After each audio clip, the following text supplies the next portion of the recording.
के नीचे क्या है।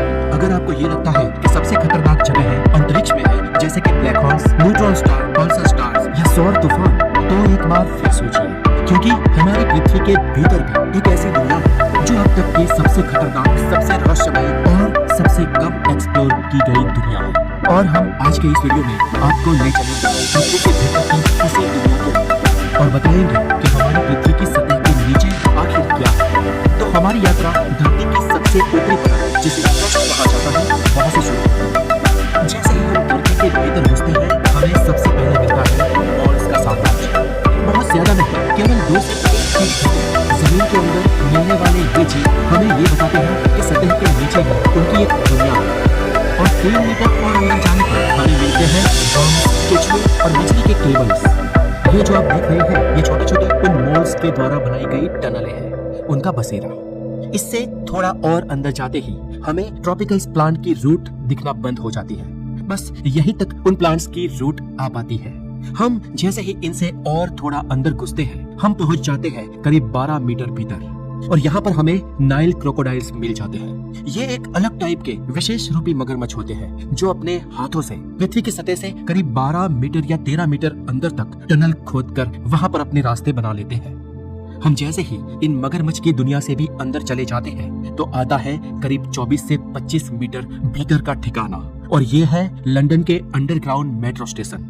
जी हाँ, लंदन सिटी के अंडरग्राउंड मेट्रो स्टेशन पृथ्वी की सतह में 25-25 मीटर भीतर तक बनाए गए हैं, और ये जमीन के नीचे 15 से 18 मंजिला नीचे तक होते हैं। इससे आगे अगर हम खोदते जाएं, तो हम करीब 70-75 मीटर भीतर तक चले जाएंगे, और यहाँ पर हमें मिलेगी एक अमेरिकन कोल माइन। अमेरिकन धरती की गहराई में बनी इस कोल माइन में जाकर हम देखते हैं, तो हमें दिखता है कि इसकी ऊपरी दीवारों पर प्लांट्स और पत्तियों के फॉसिल्स दबे हुए हैं, क्योंकि करीब 30 करोड़ साल पहले भूकंप के चलते यहाँ का पूरा जंगल पानी में समा गया था, और लाखों सालों के बाद वो कीचड़ स्टोन में तब्दील हो गया, जहाँ के फ्लोर्स पर ये लीव्स आज भी दिखते हैं। आगे करीब 150 मीटर भीतर और ऊंचाई में जाने पर हमें एक होटल मिलता है, जिसका नाम है साला सिल्वर माइन होटल। ये दुनिया का सबसे गहराई में पाया जाने वाला होटल है। इससे भी आगे हम धरती की गहराई को चीरते हुए आगे बढ़े, तो करीब हम पहुंच जाते हैं 250 मीटर नीचे। ये न्यू मैक्सिको डेजर्ट के नीचे एक नेचुरल केव है, और यहाँ पर हमें चमगादड़ मिलेंगे। और इसके अलावा यहाँ पर कुछ अजीब दिखने वाले छोटे छोटे कीड़े भी मिलते हैं, जो हमें छोटे एलियन जीव जैसे दिखाई देते हैं। पृथ्वी की सतह के इतनी भीतर यहाँ पर इनकी एक अलग ही दुनिया है। ये जीव अपनी इस बनाई दुनिया से कभी बाहर नहीं आते, और इस केव के भीतर ये एक बहुत बड़ा चैम्बर है, नैसर्गिक चैम्बर, जो करीब आधा किलोमीटर से भी बड़ा है। यहाँ पर एक बड़ा एरोप्लेन भी समा सकता है, और इसी केव के भीतर ये विचित्र संरचनाएं भी मौजूद है, जिसे सोडा स्ट्रो कहा जाता है। इतनी भीतर ये खुली जगह बताती है कि अतीत में यहाँ पर समुद्र था, और ये समुद्र की केव थी, लेकिन आज यहाँ पर पानी नहीं है। इससे भी आगे दोस्तों, इंटरेस्टिंगली हमें भूगर्भ में 290 से 300 मीटर नीचे जाने पर राइफिल का टनल देखने को मिलेगा, जो नॉर्वे में बना है। और इसकी खास बात यह है कि ये टनल समुद्र के पानी के बहुत नीचे, यानी कि करीब 290 मीटर नीचे से होकर गुजरता है। इससे भी ज्यादा नीचे धरती के और भीतर जाकर हम देखते हैं कि धरती की प्लेट्स आपस में यहाँ पर सरकती रहती है। जी हाँ, ये सरकने वाली जो धरती की प्लेट्स है, ये मूवमेंट बहुत ही धीरे होता है। यहाँ पर दोस्तों मैंने आपको बहुत ही तेजी से दिखाया है, और जब ये प्लेट्स अंदरूनी टकराव से सरकती है, तो वहाँ पर एक ऊर्जा का भयानक बवंडर उठता है, जिससे पृथ्वी की ऊपरी सतह पर भूकंप आता है। सतह के नीचे और ज्यादा भीतर और गहराई में जाने पर करीब 500 मीटर भीतर हमें मार्बल मिलता है, जो कि लाखों सालों बाद प्राचीन समुद्री जीवों की अस्थियों से बना हुआ होता है। और इससे भीतर जाने पर हमें सैंडस्टोन मिलता है, और धरती के इतने भीतर ये सैंडस्टोन कभी रेगिस्तान हुआ करते थे, और ये हमें बताता है कि आज के रेगिस्तान लंबे भविष्य के बाद सैंडस्टोन में जरूर तब्दील हो जाएगी। और इसके बाद हम मिलते हैं बासाल्ट चट्टान से, जो कि लावा का जमा हुआ रूप है। और इससे भी और अंदर भीतर चलने पर हम पृथ्वी के गर्भ में देखेंगे एक ऐसी चट्टानी लेयर को जो बाकी सभी चट्टानी लेयर से अलग है, और ये लेयर है इरिडियम की। ये इरिडियम धरती पर बहुत ही दुर्लभ तत्वों में से एक है। हालांकि ये अंतरिक्ष में घूमने वाले एस्टेरॉइड्स पे बहुत ही ज्यादा मात्रा में मिलता है, और ये तत्व हमें उस समय की याद दिलाता है जब करीब 6.5 करोड़ साल पहले धरती पर चलने वाले डायनासोर्स ने एक भयंकर मंजर देखा था, जब एक माउंट एवरेस्ट से भी बड़ा उल्कापिंड धरती पर आ टकराया था। और ऐसे अनेकों एस्टेरॉइड्स की हुई बारिश से धरती के इतनी भीतर ये इरिडियम तत्व जमा हो गया जो लाखों सालों बाद आज वहां पर मौजूद डायनासोर्स युग की गवाही देता है। और इससे भी आगे करीब 660 मीटर की गहराई पर हमें अमेरिका के द्वारा बनाया एक प्लांट मिलेगा जहां पर बहुत ही घातक रेडियो एक्टिव कचरे को इकट्ठा किया जाता है ताकि फ्यूचर जनरेशंस इसके रेडिएशन का शिकार ना बने। आगे और गहराई में जाने पर अचानक हमें कुछ अजीब मिलता है और ये साउथ अफ्रीका में बनाई गई दुनिया की सबसे डीप माइन है। इस माइन के नीचे की गहराई में आज तक किसी भी इंसान ने कदम नहीं रखा है। यहाँ पर काफी हाई टेम्परेचर है, लगभग 60 डिग्री सेल्सियस, और यहाँ पर जाने वाले लोग खतरों के खिलाड़ी होते हैं क्योंकि यहाँ के ऊपर की जमीन कभी भी खिसक सकती है और वो हमेशा के लिए उसमें दबकर मर सकते हैं। लेकिन इस रिस्क के बावजूद कई लोग वहाँ पर जाते हैं। लेकिन मैं इस वीडियो में आपको इससे भी ज्यादा भीतर ले जाऊंगा और यहाँ पर हमें मिलती है एक अविश्वसनीय चीज। करीब 2.5 अरब साल पहले धरती की इस फिसकती दरारों में पानी के एंटर करने की वजह से पानी के साथ सोने के पार्टिकल्स भी यहाँ पर जमा होते गए और यहाँ पर बन गई सोने की खदान। और ये माइन इसी सोने को एक्सट्रैक्ट करने के लिए बनाई गई है। लेकिन दोस्तों, इस सोने की माइन में और कोई भी है। जी हाँ, ऐसा नहीं है कि धरती के इतने भीतर 60 डिग्री से भी ज्यादा सेल्सियस में यहाँ कोई नहीं पाया जाता। यहाँ पर हमें मिलते हैं डेविड वर्म, एक ऐसे जीव जो पत्थरों और रॉक्स को खाकर अपना जीवन व्यतीत करते हैं। अब दोस्तों, इससे भी ज्यादा भीतर जाने पर यानी कि करीब 4 किलोमीटर भीतर जाने पर हमें मिलते हैं क्वार्ट्ज क्रिस्टल, जिसका यूज मोबाइल की सर्किट्स में होता है। और इससे भी और गहराई में जाने पर हमें सैफायर मिलता है और इससे भी ज्यादा आगे जाने पर रूबी और एमराल्ड। हालांकि इतनी भीतर से ये सब चीजें जो हम एक्सट्रैक्ट करते हैं वो सिर्फ मशीनरी के द्वारा कर पाते हैं। इतनी भीतर कोई इंसान नहीं जा पाता। वैसे तो ये सब चीजें दोस्तों बहुत ही दुर्लभ है और ये धरती के और भी भीतर उसके गर्भ में छुपी थी। लेकिन करोड़ों सालों बाद टेक्टोनिक प्लेट्स की हलन चलन की वजह से और वारंवार आने वाले भूकंप और मैग्मा की वजह से धरती के गर्भ से ये सारी दुर्लभ चीजें ऊपरी सरफेस पर आ पाई है, जिसे हम करीब 4000 मीटर भीतर आज देख पाते हैं। इससे आगे और गहराई में जाने पर करीब 4 किलोमीटर से भी भीतर हमें पृथ्वी की कुछ जगहों पर मिलता है खरबों टन नमक ही नमक। ये नमक 16 करोड़ साल पहले टेक्सास के समुद्री किनारों पर अंदर भीतर क्रिएट हुआ था, जहाँ समुद्री पानी भाप बनने की वजह से उसमें मौजूद नमक पीछे रह गया और फिर आगे चलकर धरती की गहराइयों में बस गया।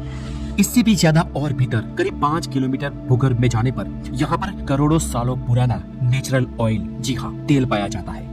ये ऑयल जो हम इंसान आज ईंधन के रूप में उपयोग करते हैं, इसकी भी कहानी करोड़ों साल पुरानी है, जहाँ पृथ्वी के काफी छोटे जीव और जीवाश्म मरने के बाद उनके शरीर का मटेरियल समुद्री तलहटी में इकट्ठा हो गया था और लाखों सालों बाद आज हाई प्रेशर और टेम्परेचर कंडीशन की वजह से वो ऑयल में तब्दील हो गया।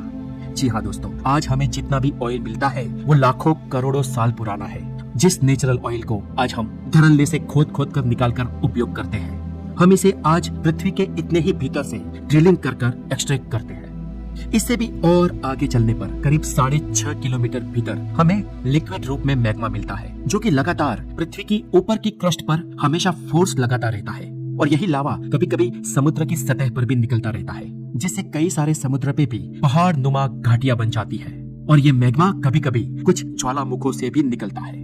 इससे और थोड़ा आगे चलने पर यानी कि करीब 35 किलोमीटर तक गहराई में जाने पर हम धरती की पहली लेयर यानी कि क्रस्ट को पार कर जाते हैं और उसे पार करते ही हम धरती की दूसरी लेयर मेंटर में एंटर हो जाते हैं, जो कि 3000 किलोमीटर तक मोटी है और जो पूरी पृथ्वी का लगभग 80% हिस्सा है।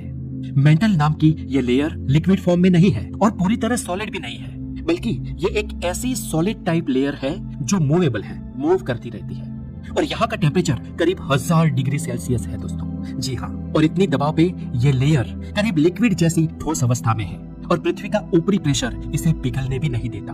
ये मेंटल ही वो लेयर है जो हमारे अर्थ क्रस्ट को मूव करती रहती है और इसी मेंटल में 240 किलोमीटर नीचे जाने पर हमें मिलते हैं डायमंड्स, जो धरती पर करोड़ों सालों बाद काफी दबाव की वजह से पैदा होते हैं। लेकिन इतनी गहराई पर ना कोई इंसान पहुंच सकता है, ना ही कोई ड्रिल मशीन। तो आखिर हम डायमंड्स कहां से लाते हैं? तो असल में दोस्तों करीब 1 करोड़ साल पहले हमारी धरती के भीतर बहुत ही ज्यादा गैस के प्रेशर की वजह से मेटल का काफी बड़ा भाग टूटकर धरती की क्रस्ट से आ टकराया था, जिनके साथ वो डायमंड्स भी बहकर पृथ्वी की ऊपरी सतह पर आ गए थे और वहां से ही हम इन्हें एक्सट्रैक्ट कर पाते हैं। अब दोस्तों चले और गहराई में जाते हैं और अब हम पहुंच गए हैं पृथ्वी के भीतर 500 किलोमीटर की गहराई में और अचानक हमें यहाँ पर पानी मिल जाता है डीप डाउन धरती के अंदर कुछ कुछ जगहों पर समुद्रीय पानी भी मौजूद होता है। लेकिन आखिरकार यहाँ पर पानी कहाँ से आया?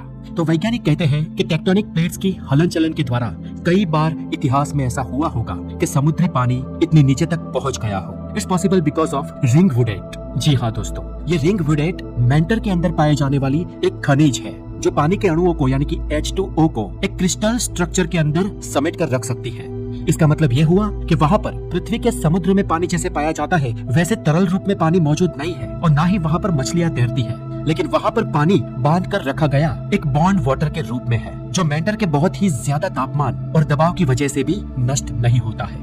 और इससे भी आगे चलने पर हम मेंटल को पार करते हुए धीरे धीरे पृथ्वी के केंद्र की ओर बढ़ते हैं और हम पहुंच जाते हैं हमारी सतह से 2900 से 3000 किलोमीटर डीप अंदर तक। और यहाँ जाकर हम देखते हैं धरती के भीतर की आउटर कोर।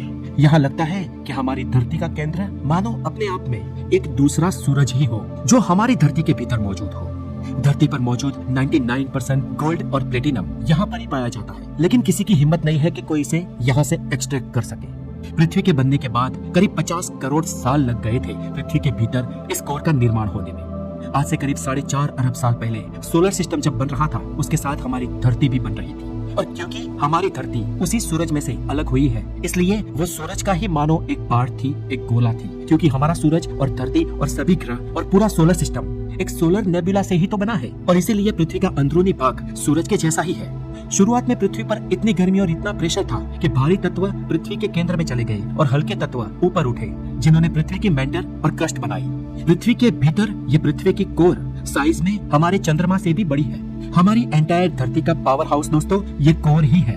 पृथ्वी पर कॉन्टिनेंट्स को मूव करना, वोल्केनोस को एक्टिव करना, इवन इसी की वजह से हमारी पृथ्वी की मैग्नेटिक फील्ड बनती है और सूरज से आने वाले चार्ज पार्टिकल से यही मैग्नेटिक फील्ड हमें बचाती है। और लगभग 6400 किलोमीटर की गहराई में अंदर जाने पर हम पृथ्वी की इनर कोर में पहुंच जाते हैं। वैज्ञानिकों के अनुसार ये जगह सेमी लिक्विड स्टेट में हो सकती है और ये इनर कोर धरती से सेपरेट अपने मुताबिक अपनी दूरी पर परिभ्रमण कर रही हो सकती है।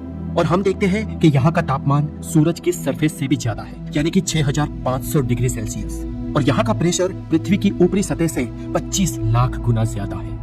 ये कोर लोहे और निकल से बनी है और इस कोर में लगातार भयंकर इलेक्ट्रोमैग्नेटिक करंट चलती रहती है।